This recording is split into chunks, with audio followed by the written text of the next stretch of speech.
Here we will be looking at the specimen of the vermiform appendix. What we have done is we have tied around the ileocecal junction. You can see over here, this is the terminal part of the ileum, the ileocecal junction. We have tied over here, and also we have tied above the cecum. After that, we have removed the cecum. Now, one major problem that student faces is how to identify or is how to locate the appendix. Now, if you can see over here, the appendix is present approximately 2 centimeters below the ileocecal valve, right? Or the ileocecal opening. So you can see over here, the vermiform appendix is present right over here.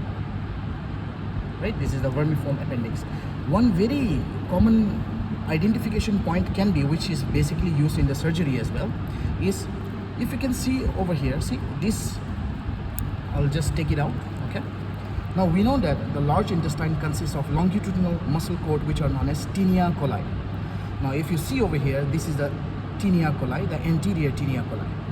What you can do is, we can trace this tinea coli muscle up till the base, and if you can see properly, the ending of the tinea coli is where the base of the appendix is situated.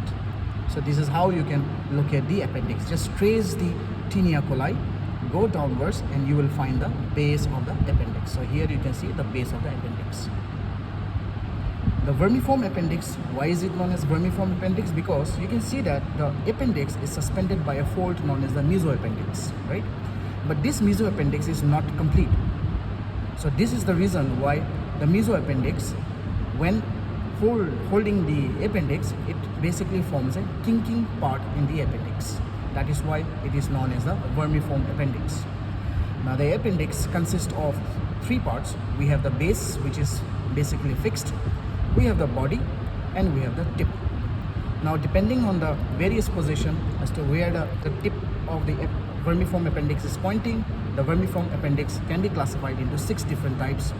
The retrocecal, which is right behind the cecum, the paracolic, which can be considered as the 11 o'clock position. Then we have the splenic position, 2 o'clock position, 3 o'clock position, the promontoric position, 4 o'clock position, the pelvic position, and lastly the 6 o'clock position, the mid-inguinal position. So these are the 6 different types of the appendix depending on the position of the tip. Now, if we open the cecum, right, we can see that, see, this is the ileocecal junction. The opening of the ileocecal junction, you can see over here, this is the opening of the ileocecal junction. Just 2 centimeters below, or the opening of the ileocecum, you can see the opening of the appendix. So here you can see this is the opening of the appendix. Okay, so this is the opening of the appendix, which can be found 2 centimeters below the ileocecal valve or the ileocecal opening. So this is all about the vermiform appendix.